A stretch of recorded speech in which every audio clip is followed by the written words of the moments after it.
Bueno, la semana pasada no pudimos avanzar mucho debido a que estos versículos son muy profundos. No pudimos avanzar mucho, apenas cubrimos hasta el versículo 15, ¿verdad? Pero a manera de repaso, por los que no estuvieron, y si no vieron el video, una de las cosas que estaba diciendo era que ser luminarias en el mundo. Y una de las cosas que dice el comentarista de que estoy leyendo, dice que murmurar es apagar la luz de Cristo en nuestras vidas. O sea, cuando murmuramos, apagamos la luz de Cristo en nuestras vidas. Y lo que tenemos entonces es oscuridad. Y si somos oscuridad, no hay ninguna diferencia entre nosotros y los que no son cristianos. Entonces, murmurar no es tan así fácil, tan sencillo que usted le diga, no, pero es que fue un comentario. No. Créame que la murmuración trae mucho problema y mucho conflicto a la iglesia. La murmuración, la queja, por la queja y la murmuración, el pueblo de Israel no avanzó en el desierto. Y hubieron tantos problemas con la murmuración que hubo. Si fuera literalmente como en el tiempo de antes, por la murmuración, hubieran en la iglesia muchos leprosos. ¿Sabe usted que la lepra que le cayó a María fue por la murmuración que tuvo en contra de Moisés? Sí, hermano, démosle gracias a Dios que estamos en el periodo de gracia.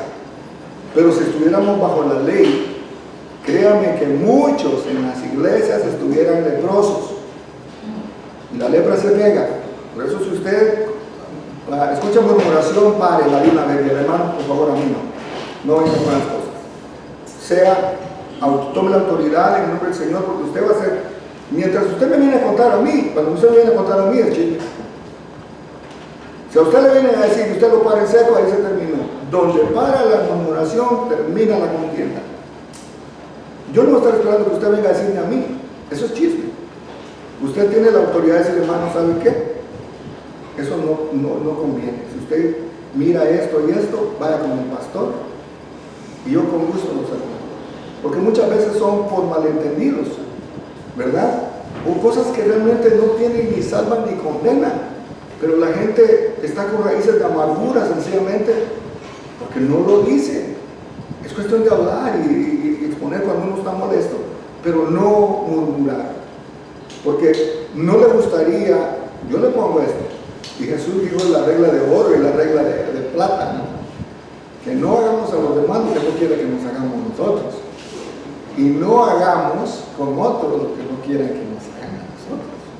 Entonces, si no quiere, yo sé que no es bonito ni agradable que ande murmurando de uno, no es bonito. Y yo como pastor, si yo escucho que hay murmuración de parte de miembros para la iglesia, me molesta, porque es la iglesia. Entonces yo dejo de ser amigo, conocido, yo tomo la posición de pastor y mi obligación es parar. Si no lo hago yo, ¿quién lo va a hacer? Entonces, pero hermano, la murmuración, por eso les digo, la murmuración, aquí dice que la murmuración apaga nuestra luz.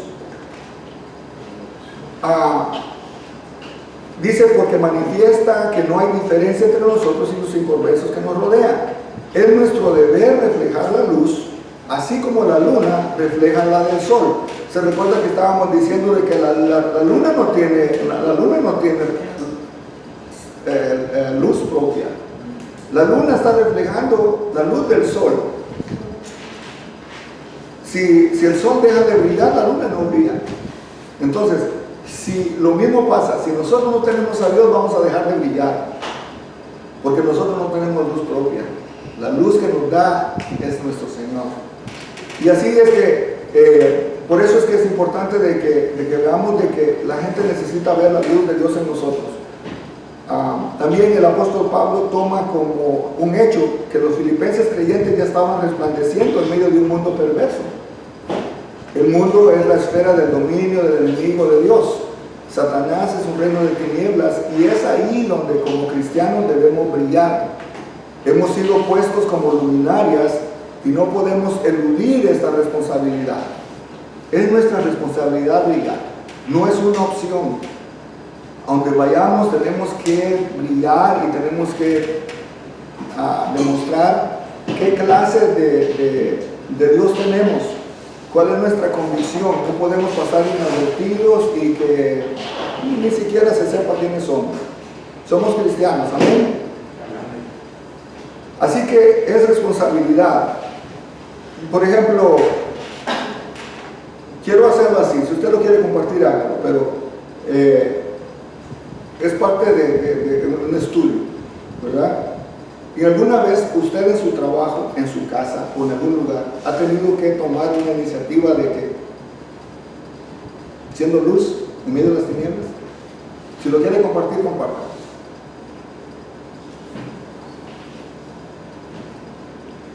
Uno por uno, no se amontonen. Hermano Rafael.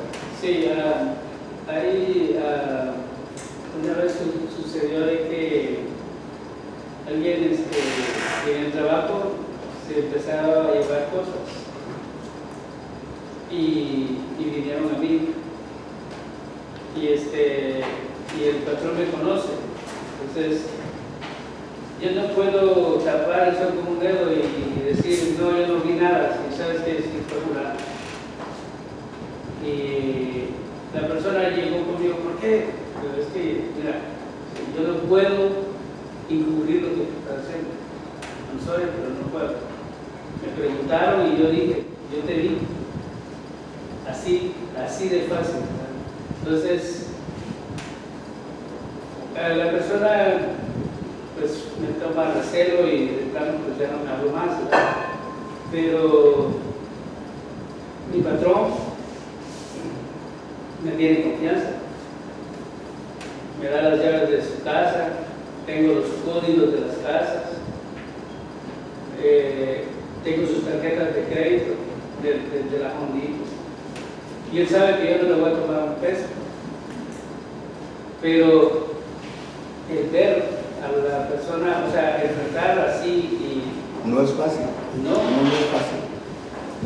O sea que esas son las cosas donde le digo que uno tiene que demostrar, porque realmente, ¿qué tal si a usted lo están probando? ¿Qué tal si a usted lo están probando?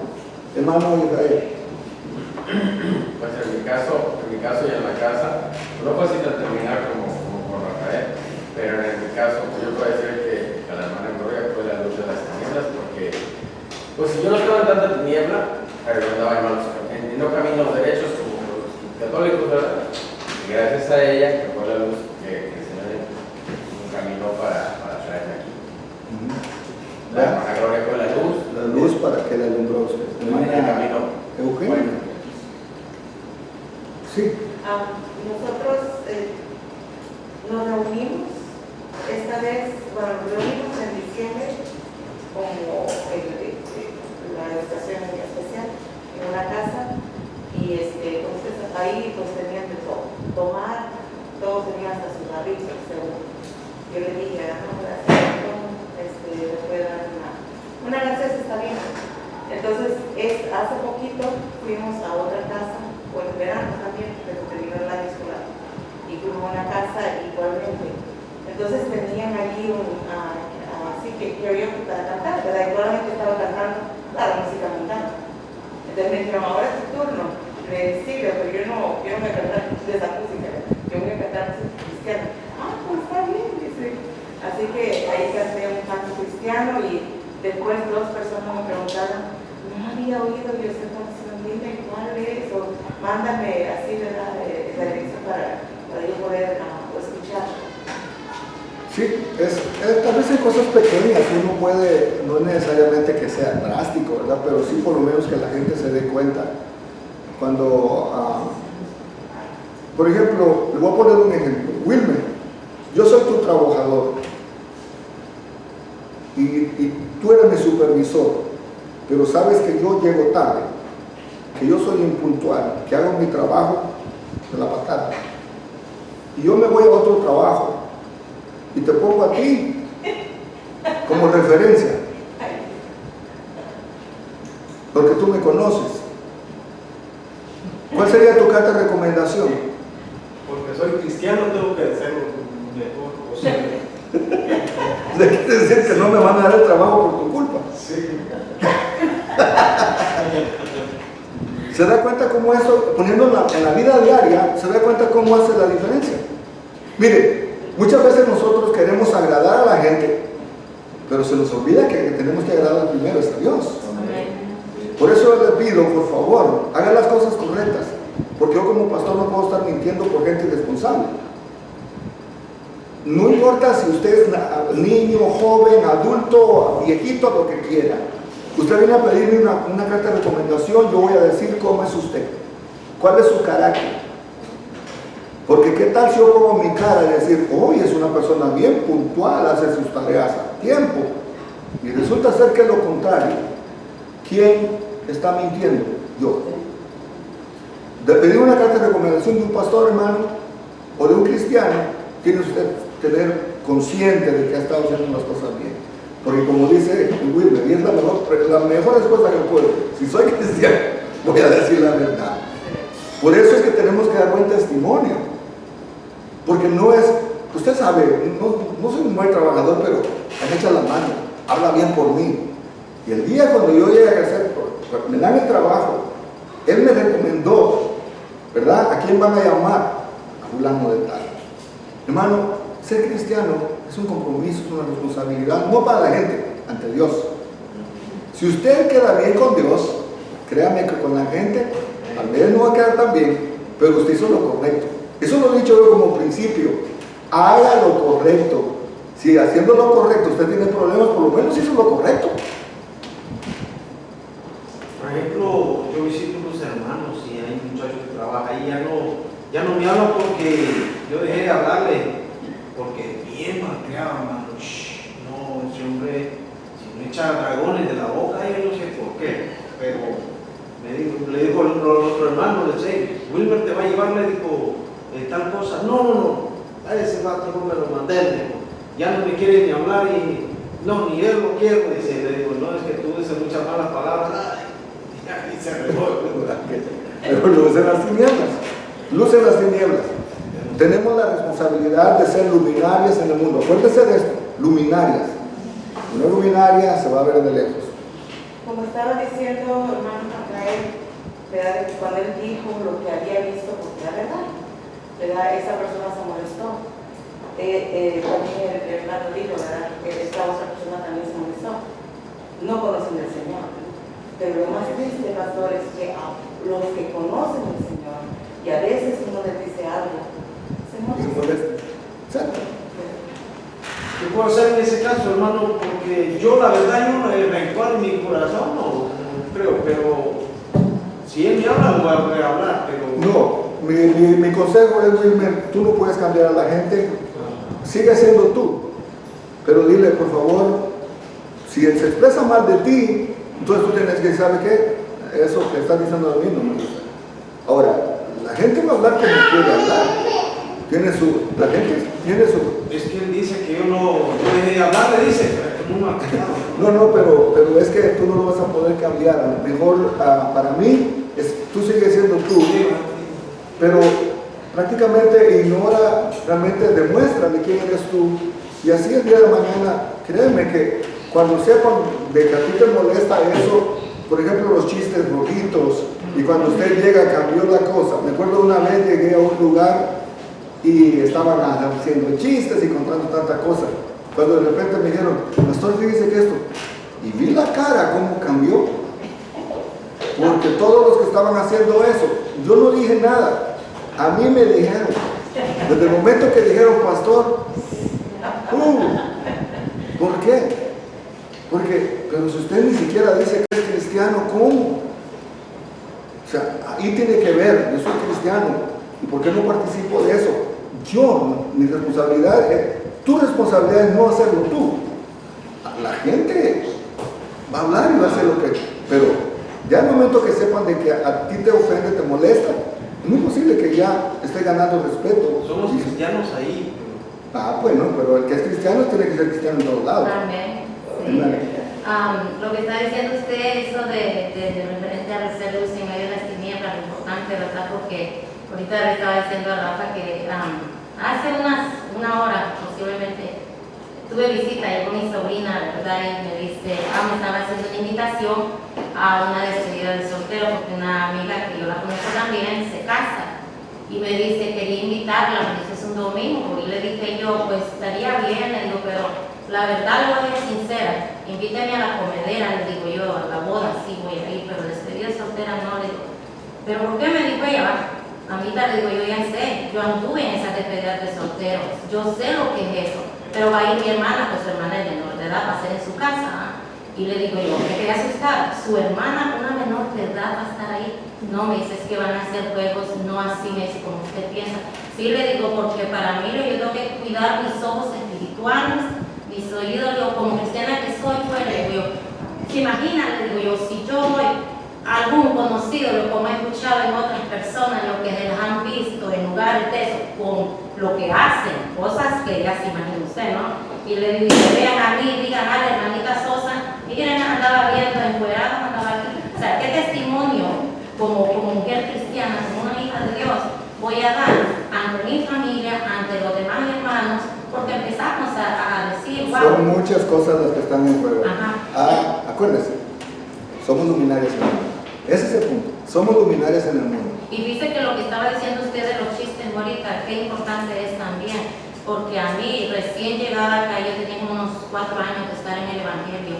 Al principio yo tenía amigas de pachangas, de chupaderas, que a mí me mandaban chistes y yo me reía y yo les contestaba con triples, ¿no? Más peores los chistes. Y de repente hubo una muchacha que me mandaba y yo ya sentía como que, ¿qué le estoy haciendo? Aplausos a eso que me están mandando, conociendo ya del Evangelio, ¿verdad? Y sabe que me gustó porque ella me lo dijo a mí. Evelyn me dijo, lo que he visto que usted ya no me contesta los chistes que le mando, me dice, y ¿sabe qué? Me dijo, eso da a conocer mucho de usted. No es que me jacte, porque no tengo por qué jactar, ¿verdad? Pero es cierto, la persona misma se va a dar a conocer quién es en Cristo Jesús cuando vemos esas cosas, ¿no? Entonces, si se da cuenta, uno va creando el precedente. Si usted no le pone un paro, le van a seguir haciendo. Y hasta el momento de que llega a decir, bueno, no le molesta, lo sigue haciendo. Entonces, creo que como cristianos, el punto es aquí, como dice el apóstol Pablo, que seamos luminarias en el mundo, porque hay tinieblas, hay oscuridad y se necesitan luces. También hay otra cosa, el apóstol Pablo aquí está mencionando que le dice que la fidelidad de ellos era motivo para asegurar que su trabajo no había sido inútil. Los resultados fortalecían el esfuerzo y para poder presentarse ante Cristo sin vergüenza. Un día ante Dios vamos a dar cuenta cómo representé el reino de Dios. ¿Lo representé de una manera digna o lo representé de una manera mediocre o lo representé de una manera que nunca supieron que era cristiano? En el versículo 17 hay algo importante, lo vamos a leer.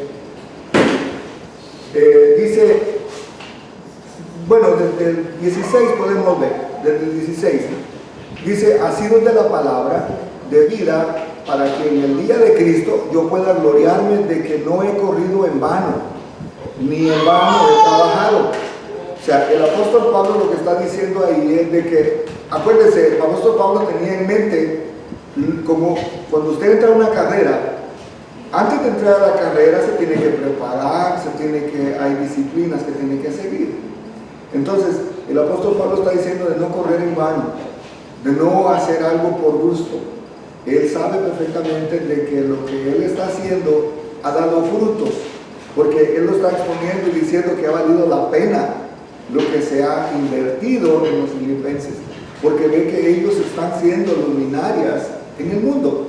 Entonces él dice, no he corrido en vano, no he hecho ninguna, poniéndolo como una alegoría, ¿no? Es decir, como un corredor y uno que es cristiano, porque hacemos profesión o carrera de cristiano. En Éfeso y Corinto tenían las olimpiadas. Sí, ahí la... Entonces es como él más o menos, como usted dijo, ¿verdad? Pone un ejemplo más o menos cómo se preparan, cómo corren, cuando gana la corona, cuando la persona le da ese privilegio de ser el primero.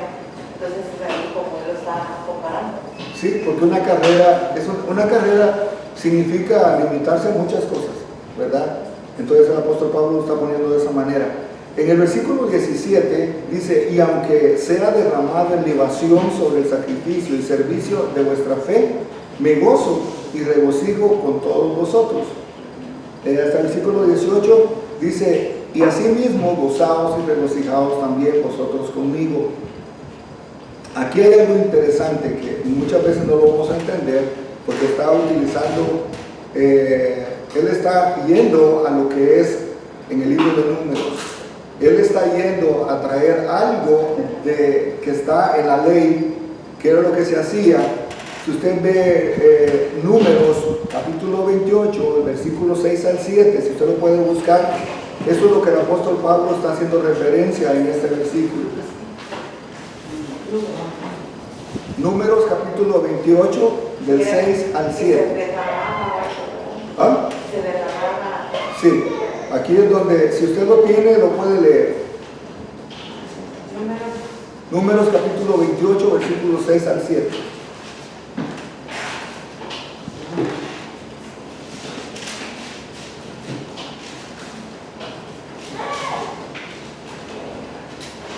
Es holocausto continuo que fue ordenado en el monte Sinaí para olor grato, ofrenda encendida a Jehová. Y su libación, la cuarta parte de un hin con cada cordero, derramarás libación de vino superior ante Jehová en el santuario. Esa es lo que él está hablando ahí, ¿verdad? El apóstol Pablo le está diciendo. Dice que esto significa, es relativa a los sacrificios que se tenían que hacer sobre el altar. El servicio a los filipenses era como una ofrenda encendida. Entonces, la posible muerte de Pablo en el proceso de ayudarles era la libación de vino, como decir, la muerte que va a pasar no va a pasar en vano, porque realmente valió la pena, no solo por los filipenses, sino que por todas las iglesias que estaban con los del apóstol Pablo las había iniciado. Entonces, la muerte de Pablo, él estaba diciendo como esa parte de Números, capítulo 28, donde se presentaba como libación. Haga de cuenta como cuando estaba en el altar donde se comenzaba el sacrificio, donde se comenzaban a quemar las ofrendas, se echaba el vino. Entonces, quiera o no, eso causaba olor grato, olor fragante. Y eso es lo que él estaba diciendo. Era como una ofrenda encendida. La posible muerte de Pablo en el proceso de darles era la libación de vino que se derramaba, produciendo así una ofrenda conjunta con un olor agradable a Dios.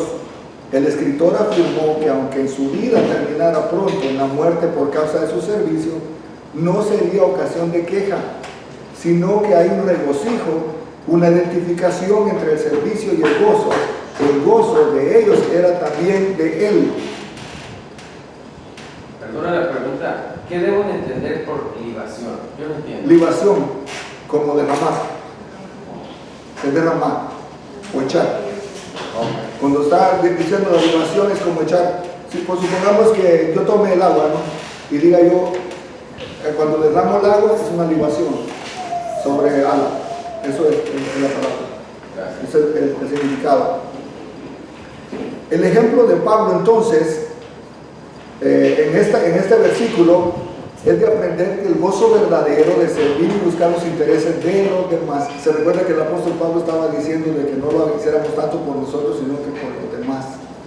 El bien común tiene que ser siempre la meta del cristiano. No solo buscar mi beneficio, sino que buscar el beneficio de los demás. En casi la mayoría de las máximas que da Jesús, siempre está diciendo que hagamos bien a los demás. En la parábola del buen samaritano la vemos, ¿verdad? Que él está diciendo, no pudo el levita, no pudo el sacerdote, que son sacerdotes, hacer el bien. ¿Y sabe por qué se lo pone? Porque quien le pregunta es un maestro de la ley. Y le está diciendo, pasó el levita, pasó el sacerdote, No era gente ignorante que le estaba preguntando a Jesús. Pero él le dice, ¿quién crees tú? Porque él le dice como que si no supiera, ¿y quién es mi prójimo? Es que yo hasta aquí siendo malo, más cristiano, porque yo no sé quién es mi prójimo. Diga, un maestro de la ley no va a saber quién es mi prójimo. Pues Jesús le habla con esta parábola para darle un guante blanco y decirle, ¿quién crees tú de todos estos que hizo lo correcto?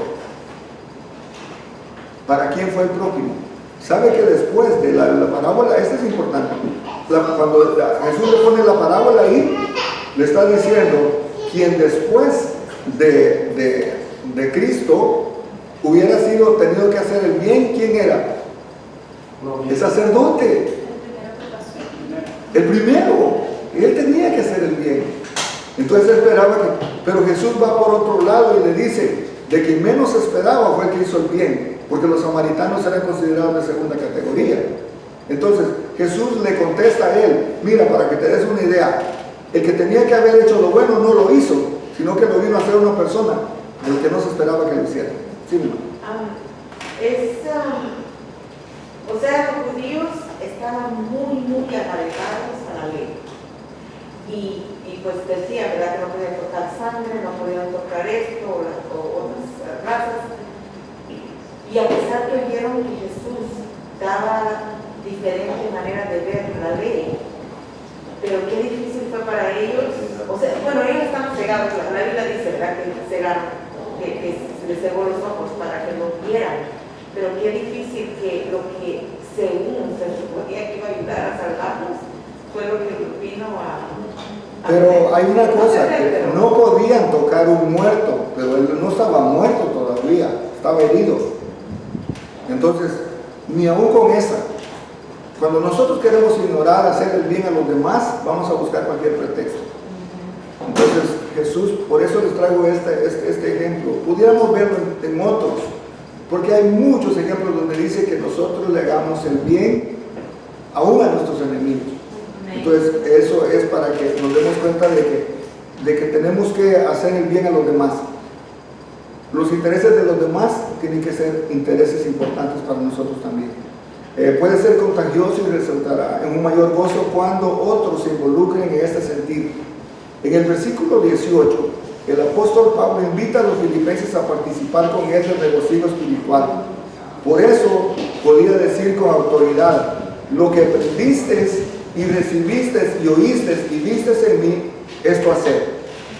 ¿Sabe que esa es una gran responsabilidad? Decirle usted, imítame a mí.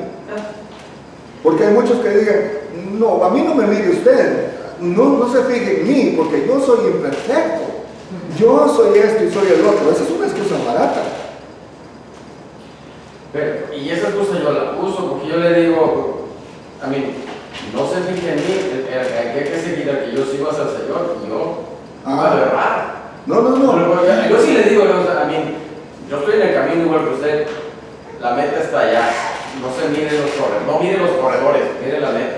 Yo soy un corredor. Sí, pero hagan cuenta de que esa persona a la que usted está diciendo tal vez va a conocer el único evangelio que va a conocer es el suyo.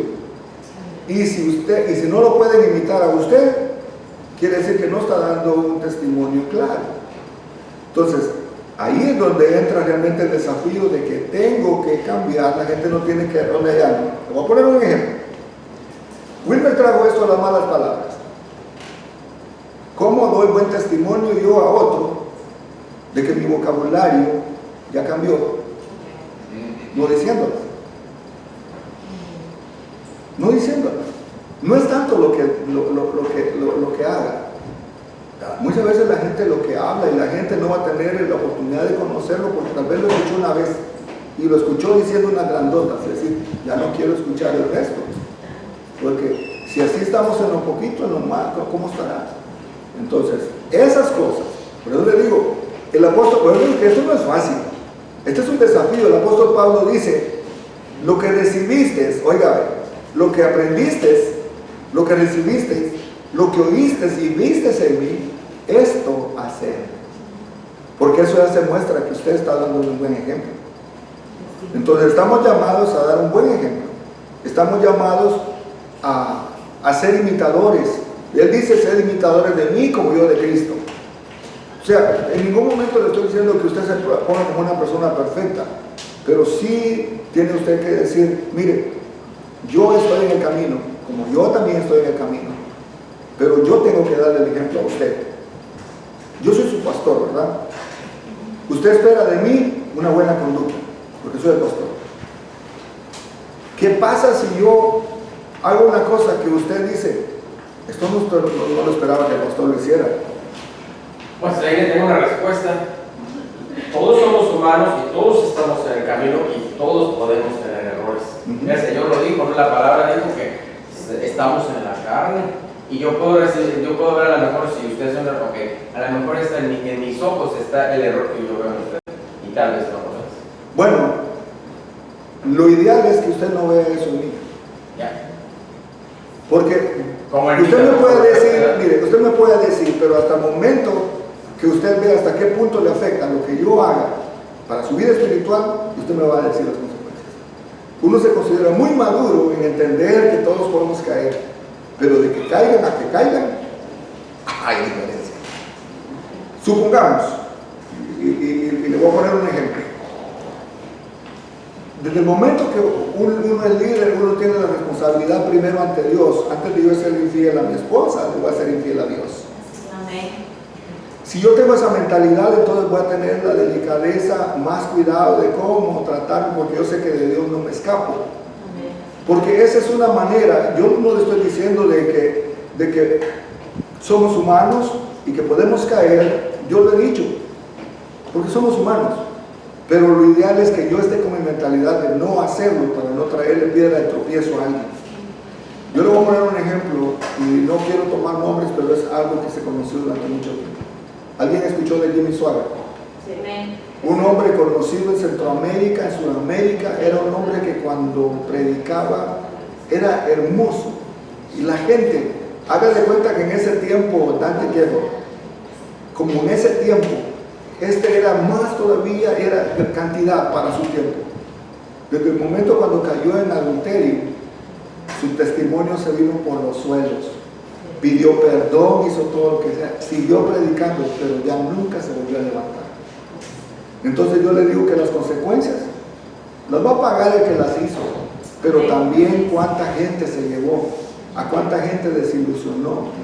Por eso, estar en una situación de liderazgo, o más que todo, decir que usted es cristiano, la gente va a esperar conocer a un cristiano. Entonces, yo una vez le dije a usted que me diera la oportunidad de conocer a un cristiano. Y hasta aquí yo he cumplido la oportunidad de que usted me conozca. Entonces, le digo, esto es bien difícil. No estoy hablando yo de que es algo fácil, pero es lo que estamos llamados a hacer. Lo que dice, esto que aprendiste, y recibiste, y oíste, y viste de mí, esto hacer. ¿Qué es lo que estaba haciendo el apóstol Pablo? Dándoles un buen ejemplo. Y vemos en lo que pasó Jimmy Swaggart, ¿verdad? Porque eso fue a nivel mundial. Y usted sabe que Dios sí lo perdonó a él, 100%, porque él se restableció. Pero ¿sabe qué es lo Dios que es de que el ser humano es el juez más sagaz? La gente no lo perdonó. No, o sea, la verdad, nosotros los seres humanos somos los más sagaces en poner dedo, en criticar y muchas veces a justiciar. Yeah. Porque realmente no le tuvieron compasión. Él se disculpó públicamente, él hizo todo lo que un cristiano tiene que hacer. Vamos a decir, usted lo ha dicho, si yo tengo algo contra alguien, yo voy con esa persona, discúlpame esto y esto, y pienso de que ahí oramos, hacemos pacto y todo sigue igual. Pero hay algo que ahí el ser humano rompe. Fíjense que hay una diferencia. Y el salmista decía, júzgame tú, oh Dios. Porque el salmista sabía que Dios lo iba a juzgar con misericordia. Amén, amén. El ser humano va a juzgar sin misericordia. Así es. Y créanme que no es nada fácil levantarse después de una caída de eso, porque la gente no perdona. la gente no perdona. Y lastimosamente ese es el caso. Porque le digo, la gente quiere levantarse y ya otro va a estar diciendo,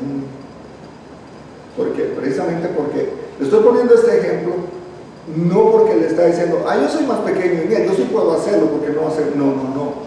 Es que estamos llamados a dar un buen testimonio, no solo para los líderes, esto es para cristianos. Como cuando cayó Gonzalo Guevara. También otro caso. Entonces aquí no estamos diciendo los nombres sino que es uno de los que se conocen, pero ha habido tantos.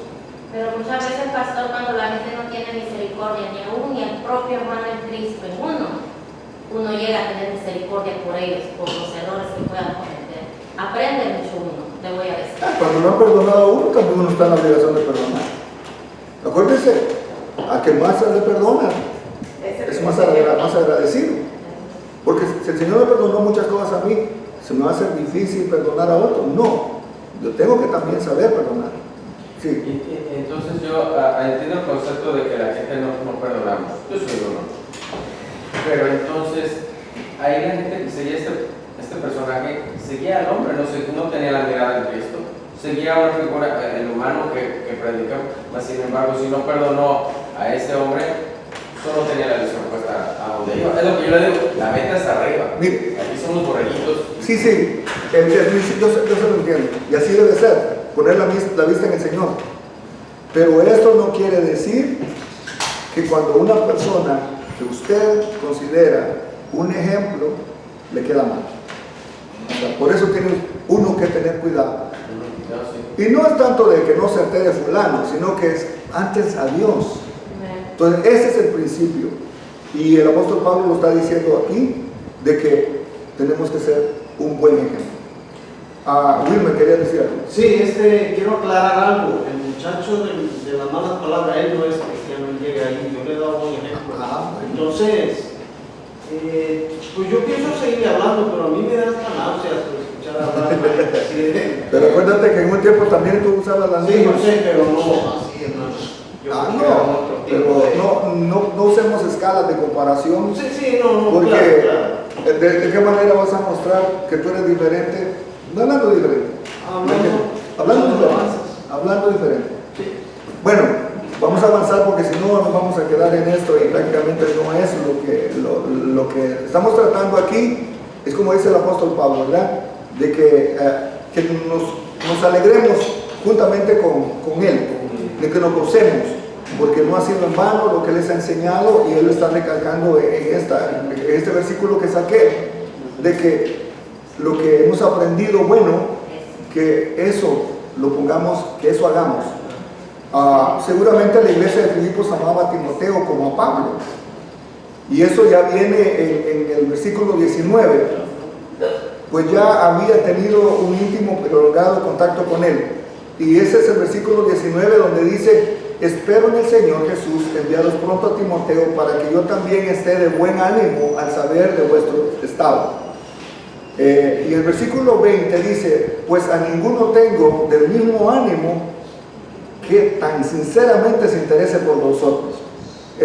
Timoteo ya había estado, muchas ocasiones había estado con él. En Hechos 16:3, por ejemplo, dice: quiso Pablo que éste fuese con él, y tomándole le circuncidó por causa de los judíos que había en aquellos lugares, porque todos sabían que su padre era griego. El 17 de Hechos también dice: pero inmediatamente los hermanos enviaron a Pablo que fuese hacia el mar, y Silas y Timoteo se quedaron allí. O sea, ya a Timoteo lo conocían. Timoteo no era ninguna persona desconocida en la iglesia de Filipos. Entonces, por eso le está diciendo: espero que el Señor envíe pronto a Timoteo para que yo también esté de buen estado de ánimo al saber de vuestro estado. El apóstol Pablo todavía guardaba la esperanza de que se le hiciera juicio y él pudiera ir nuevamente con Timoteo, aunque sabemos perfectamente de que ya no lo pudo hacer. Timoteo ha de saber, o ha de haber sido conocido como digno representante del apóstol.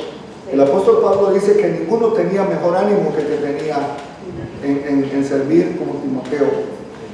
Y hago la aclaración: cuando hablamos de Timoteo no estamos hablando de ningún viejo, estamos hablando de un joven. un jovencito, era el que había tenido esa convicción, se recuerda de su madre Eunice y de su abuela Loida. Ahora, el apóstol Pablo tenía la ilusión de salir de la prisión, cosa que no pudo hacerlo y ya no fue. Pero el amor de Pablo por los filipenses era el que Timoteo también sentía por ellos. O sea, mandando a Timoteo, él estaba haciendo una extensión del amor que ellos sentían por la iglesia. Podía llevar y traer las nuevas, transmitiendo la palabra. Pablo, también el mismo espíritu del mensaje, se podría decir, yo creo que para lo que el apóstol Pablo había invertido ya de conocimiento en Timoteo, Timoteo ya tenía hasta la misma forma de hablar del apóstol Pablo. Y le tengo un caso por ejemplo, de Alberto Motesi. Usted sabe que el acento de él es bien diferente. No es chileno. Pero Oscar Merlo, hermano Oscar Merlo, el director del programa hispano de Bayola, que creo que lo vamos a conocer este estudio que va a ver, él habla idénticamente. Hermano Oscar Merlo es de Honduras, pero habla como si fuera un chileno. Es curioso, yo lo escucho y digo, wow, habla idéntico, porque anduvo mucho tiempo traduciéndole a Alberto Motesi. Entonces, quiere decir, lo traigo de ejemplo para que usted se dé cuenta de que hasta la misma forma de hablar del apóstol Pablo, me imagino que Timoteo tenía. El apóstol recalcó los méritos de este joven consagrado al Señor y aprovechó para dar honor a quien honor merecía. Y también a Timoteo se asoció en 5 de las cartas que escribió Pablo. Yeah. Que también eso le dio. Dice, porque les escribieron, hay cartas que realmente escribieron otros también, no solo el apóstol Pablo. También otra cosa importante es el reconocimiento, que el mundo reconoce a los vencedores. Y esta es una cosa que tenemos que aprender en la iglesia. Tenemos que aprender a reconocer a la gente. Tenemos que aprender a reconocer las virtudes de las personas. Qué triste que solo los negativos se dan cuenta, pero lo bueno no lo reconocen. Y entonces tenemos que aprender a hacer un balance. Tenemos que aprender a reconocer a nuestros hermanos que están haciendo el esfuerzo, el sacrificio. Y eso es lo que el apóstol Pablo estaba haciendo con Timoteo. El apóstol Pablo estaba agradeciendo y al mismo tiempo le estaba diciendo lo que Timoteo era para él. Y que también para la iglesia, lo que representaba para la iglesia de Filipos, lo que representaba Timoteo. Muchos siervos han pasado la eternidad y nunca se les ha reconocido. Y yo le puedo decir, mi papá fue un hombre que en su ministerio yo me di cuenta de que ese hombre nunca sirvió como pastor por lo que le pudieran dar. Sus últimos días los pasó pobre mi papá. Lo que yo le mandaba es lo único que mi papá tenía. Nunca le reconocieron ni en vida y después de muerto, se puede decir. Entonces, qué triste es que no reconozcamos el trabajo que hacen los líderes. Si usted tiene la oportunidad y usted no está en liderazgo, aprenda ya a reconocer a los líderes que están trabajando, porque esas personas son las que están haciendo que la iglesia trabaje. El trabajo de una iglesia no solo es del pastor, el trabajo lo están haciendo muchas personas. Y es bueno que se reconozca ese trabajo a las personas que están trabajando en las iglesias. Reconocerles, darle honor, merecen cuando están en vida. Será un estímulo, es un buen estímulo reconocer a las personas por su trabajo. Oiga lo que dice Romanos 13:7. Dice, pagad a todo lo que debéis, al que tributo, tributo, al que impuesto, impuesto, al que respeto, respeto, al que honra, honra. Por eso yo respeto y honro a cada uno de mis hermanos que están haciendo trabajo en la obra, porque esto no solo es de uno, esto es de todos. También Timoteo era de buen testimonio, lo que estábamos hablando, ¿verdad? Timoteo tenía un buen testimonio desde que lo llevaron. Usted lo ve en Hechos 16, del 1 al 2, la presentación que hace de Timoteo, un joven que era, dice, un discípulo llamado Timoteo, hijo de una mujer judía creyente, pero de padre griego, y daban buen testimonio de él los hermanos que estaban en Listra y en Iconio. O sea, el buen testimonio va a abrir puertas en cualquier lado. También eso fue una de las cosas que conquistó tal vez el corazón de Pablo, de ver que este era un hombre de buen testimonio, que tenía una gran entrega por el servicio a la obra. La salida de Filipo retrasaría unos pocos días, pero deseaba enviar noticias frescas de esta situación. Acuérdense que esta carta la estaban escribiendo. Había otro ejemplo digno de seguir, eso lo vemos ya en el versículo, vamos a leer el 21, porque todos buscan lo suyo propio, no lo que es el Cristo Jesús, pero ya conocéis el mérito de Él, que como hijo a padre ha servido conmigo en el Evangelio. Así que a este espero enviaros, luego que yo vea cómo van mis asuntos. Y confío en el Señor que yo también iré pronto con vosotros. Diciéndole que él tenía la esperanza, ¿verdad?, de salir de la prisión. Ya en el versículo 25 dice: mas tuve por necesario enviaros a Epafrodito, mi hermano y colaborador y compañero de milicia, vuestro mensajero y ministrador de mis necesidades, porque él tenía gran deseo de veros a vosotros, y gravemente se angustió porque habíais oído que había enfermado, pues en verdad estuvo enfermo, a punto de morir, pero Dios tuvo misericordia de él, y no solamente de él, sino también de mí, porque yo no tuviese tristeza sobre tristeza. Así que le envío con mayor solicitud, para que al verle de nuevo os gocéis y estéis con menos tristeza. Recibidle pues en el Señor con todo gozo, y tener en estima a los que son como él, porque la obra del Señor en Cristo estuvo próximo a la muerte, exponiendo su vida para cumplir lo que faltaba en vuestro servicio por mí. Para que usted se dé idea de qué es lo que Pablo estaba hablando, era de que el Epafrodito era filipense. Él había llegado ahí a visitar a Pablo, pero porque le habían mandado una ofrenda a Pablo. Entonces, para consolarlo, pero Epafrodito se enferma. Y entonces, cuando Epafrodito se enferma, dice que estuvo grave, como de muerte, pero si se lo mandaron para que le hiciera compañía, para que le diga, no, pues Epafrodito está enfermo. Entonces él lo envía de regreso, y es lo que dice aquí el comentario. Este siervo fue el mensajero que visitó a Pablo, enviado por la iglesia de Filipos. Lo habían mandado para que le sirviera y entregara una ofrenda que los hermanos le enviaban, pero también se consideraba como un colaborador, compañero de milicia. Para los que no estamos familiarizados con el trabajo que hacía el apóstol Pablo, un colaborador era una de las personas que le ayudaba. Me imagino que lo que el apóstol Pablo tenía que hacer, acuérdense, el apóstol Pablo, las cartas generalmente se las dictaba, y había quienes las estaban escribiendo. Entonces puede ser que estuvieran escribiendo, puede ser que estuvieran haciendo algún comentario o escribiendo algo y dándoselo al que le estaba escribiendo. Por eso dice colaborador en el ministerio. Pero al estar enfermo, ¿qué se podía hacer de él? Por eso él le dice que había sufrido en ellos una gravedad de Epafrodito, pero deseaba compartir el gozo porque el Señor lo sanó y lo mandó de regreso, porque dice que por la pura misericordia de Dios es que no se había muerto. Por cierto, Epafrodito fue el que llevó la epístola de Filipenses de regreso. O sea, hemos visto, ¿verdad?, de otros que han llevado la misiva. Aquí en el capítulo 2, aquí se menciona de que Epafrodito fue el que llevó la carta a los filipenses, para un dato que usted puede guardar. El apóstol Pablo concluye este hermoso capítulo habiendo enseñado la doctrina de la humildad. Acuérdense que hablamos de esto en este capítulo: la humildad, la unidad y también el ejemplo de Cristo. Y él lo pone como digno de imitar, razones de imitar a Cristo. Lo pone en primer lugar, se pone él, se pone Timoteo y pone Epafrodito.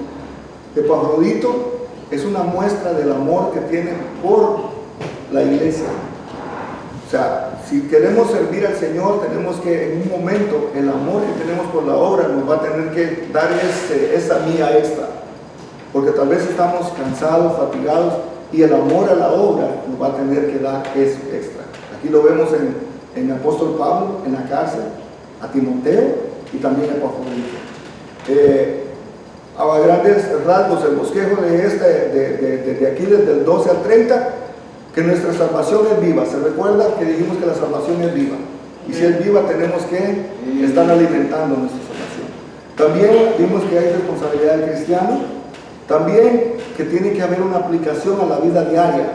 No lo dejemos nada más como, ay, en la iglesia. No, eso tiene que llevarse a la vida diaria, en mi trabajo, en la casa, en cualquier lado. Tenemos que hacerlo práctico. Que nuestra salvación está de acuerdo con Dios. Dijimos que Dios es el que produce el querer como el hacer por su buena voluntad. Si hacemos algo bueno, no es porque nosotros seamos tan buenos, sino porque Él puso en nosotros el querer como el hacer. Otra cosa también, que es por la voluntad de Dios. Y dijimos que la voluntad de Dios es buena, agradable y perfecta. También dijimos que la salvación rechaza toda murmuración y contienda. Esto trae beneficio a la iglesia. La murmuración y la contienda son motivos para que el diablo se entre y causa conflicto en la iglesia. Tenemos que ver cuáles son los que tenemos que observar, que estemos en unidad, que estemos realmente en el mismo sentir. También que seamos luminarias en el mundo. También que tenemos 3 ejemplos a imitar. El primero es del apóstol Pablo, el segundo de Timoteo y el tercero de Epafrodito. Ok, sí, y Epafrodito también, como fue a que hiciera compañía a Pablo, y él era muy valiente, fue un gran riesgo, porque él estaba con la muerte, ¿cómo se dice? La condena.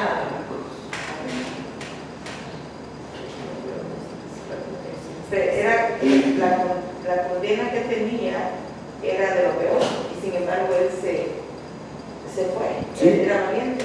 Y eso es lo que también Pablo quiere, que nosotros seamos valientes, de tener esa valentía, de dar la vida por el Evangelio. Por el Evangelio. Sí. Y aún, él también no fue egoísta, porque en vez de tenerlo allí para que lo acompañara, le dijo, no, será que se regresara.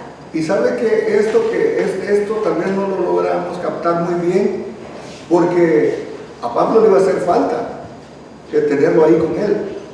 Pero sin embargo, ver a Epafrodito, los filipenses iban a leer la carta, lo que estamos viendo ahorita. Por ejemplo, ahorita estamos en capítulo 2, pero acuérdense que tiene 4 capítulos. Entonces, me imagino la alegría que iban a sentir cuando el apóstol Pablo les dijera lo que él pensaba, lo que él sentía de ellos. Sí. Entonces, ver a Epafrodito, que de la muerte prácticamente resucitado, tenerlo nuevamente con él y tener las noticias de lo que Dios estaba haciendo, ¿cómo pudo haber quedado la iglesia de Filipenses después de esta carta? ¿Se imagina usted el ánimo que tuvieron para hacerlo? Ahora, hay muchas cosas que uno tiene que ir a la historia y tiene que ir y tratar de entender, porque estamos hablando de una iglesia de 2000 años de diferencia. Ahora yo quiero que nos olvidemos un poco de los filipenses y que hagamos nosotros esto que acabamos de aprender, estos 2 capítulos que acabamos de ver. No nos impactan a nosotros, no nos dicen a nosotros nuestras verdades, no nos dicen palabras de ánimo para que sigamos adelante sabiendo que vale la pena, porque acuérdense que esa es la epístola del gozo, porque aunque estemos como estemos, tenemos que tener gozo.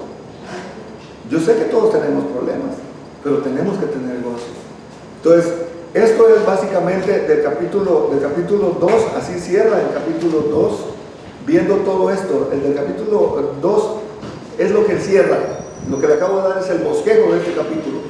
Pero creo que lo más importante que yo veo en todo esto es primeramente de que pensemos en nuestra salvación. Si pensamos en nuestra salvación, va a ser más fácil pensar en la de otros también, porque yo no voy a ser piedra de tropiezo para otro. Y si no voy a ser piedra de tropiezo para otro, yo ya estoy haciendo lo que el Señor dijo, que cualquiera que haga tropezar a uno de sus pequeños, lo está haciendo a él. Y cualquiera que que haga un bien a uno de estos pequeños, a mí lo hizo, dice Jesús, ¿verdad? Entonces, quiero que tomen muy en cuenta, el capítulo 2 es muy importante. El capítulo 2 de Filipenses es muy importante, porque ahí el apóstol Pablo nos confronta a nosotros, que no hagamos nada por contienda o por vanagloria. Antes bien, con humildad, estimando cada uno de los demás como superiores a nosotros mismos. Si tan solo ese versículo lo aplicamos en la iglesia, ya no vamos a ver contienda. Ya no va a haber, ay, que aquí solo mis chicharrones truenan. No. Vamos a ser unidos, vamos a tener madurez cristiana. Así que, si hay algún comentario, porque si terminamos después, la semana que viene comenzamos el otro capítulo, no quiero entrar a esto. A mí, como usted dijo, pastor, me impactó mucho en esto de la salvación porque hasta estaba llorando. Porque según muchas veces uno dice, yo empecé a votar